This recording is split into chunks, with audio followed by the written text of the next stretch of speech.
They're choosing not to exercise it. They're choosing to stay silent. And frankly, many of them are actually quite entangled with federal agents here, corporations like Target.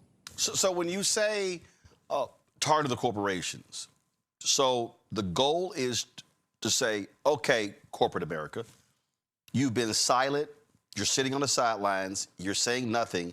So we are going to withhold money. We're going to extract resources. We're going to, as Dr. King said on April 3rd, 1968, we're going to redistribute the pain. And so by doing this, you want them then to do what?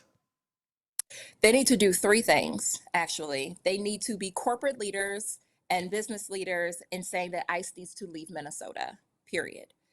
They need to stand up and do all that they can to ensure that the agent who killed Renee Good is charged, is arrested, is prosecuted, and that happens in a way that is transparent, because right now we know that the FBI is withholding all of the investigative materials that they have obtained from Minnesota law enforcement to be able to investigate this with transparency.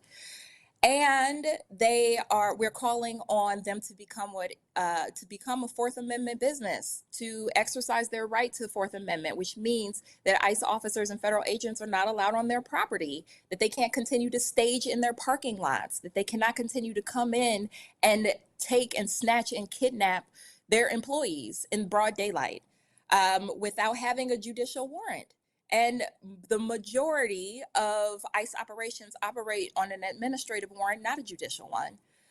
And then we are also calling on these businesses, especially on Target, to be a corporate leader in saying that it is time that we stop funding this unaccountable mass militia that is wreaking havoc on their state and on their country. And so those are the calls that we are asking for them. It is about arresting and investigating and prosecuting the officer that killed Renee Good. It's getting ICE out of Minnesota. It's them becoming a Fourth Amendment business, leaning into their right to deny ICE entry.